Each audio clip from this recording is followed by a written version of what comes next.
Well, welcome. Ron Patterson, everyone, is here. We're talking about gardens and trying to keep these bugs out of our garden. But Ron, you're up at Utah State University in Weber County, and you are an expert on gardening.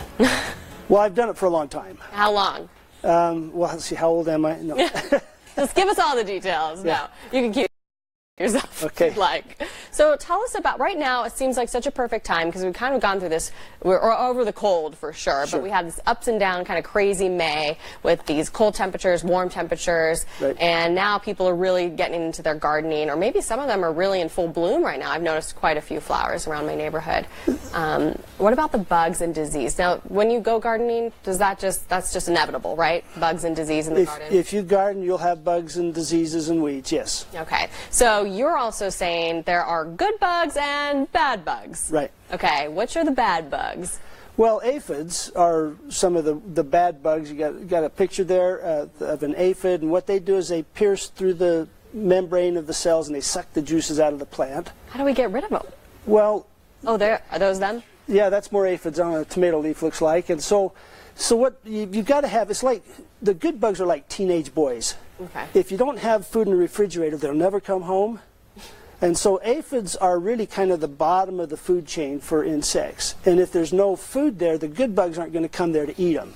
Okay. And so you've got to tolerate some aphid or spider mites or scale. There are some bad bugs. You need to have them there in order for the good bugs to come and reside in the garden. And so it's just a question of how much damage can you tolerate, how much can the plants kind of take.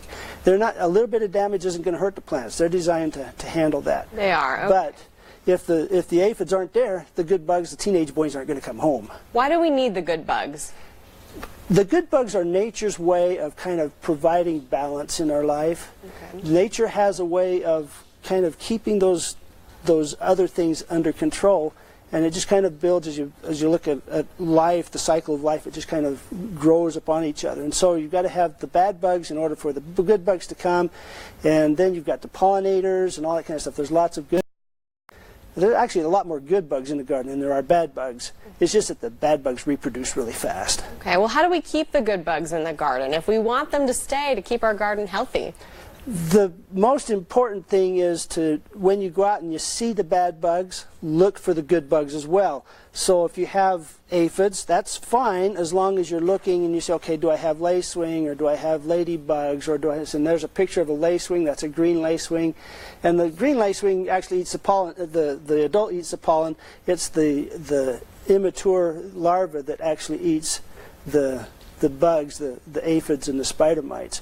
And so you look for those kinds of bugs. You've got the ladybugs. We all recognize the ladybugs, you know, ladybug, fly away home kind of a thing. They're good bugs. And they eat aphids. They love aphids. Both the adult and the larva eat aphids.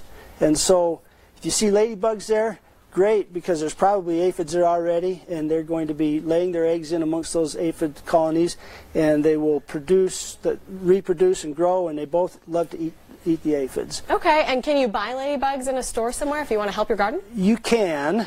The challenge is getting them to stick around because usually it's the adults that you get, and when you let them go, they fly away, you know, fly away home kind of a thing. Okay. So yes, you can, and the thing is to try to keep them contained long enough for them to recognize here's a feast place. They'll start laying eggs, and then when the eggs hatch out, they'll start eating. And so, yeah, it's economically, ladybugs are everywhere. It really doesn't make a lot of sense to buy ladybugs. Okay, so you don't really need to go ahead. No, probably not. They're there. Just don't spray them. And so that's one of the main things is you see the bad bugs out there, don't just go grab a can of spray and start spraying the bad bugs. Okay. Check to make sure if you've got the good bugs there too. Okay. And those good bugs in are going to help nature keep that balance. Wonderful. All right. Well, thank you so much, Ron, for all your time.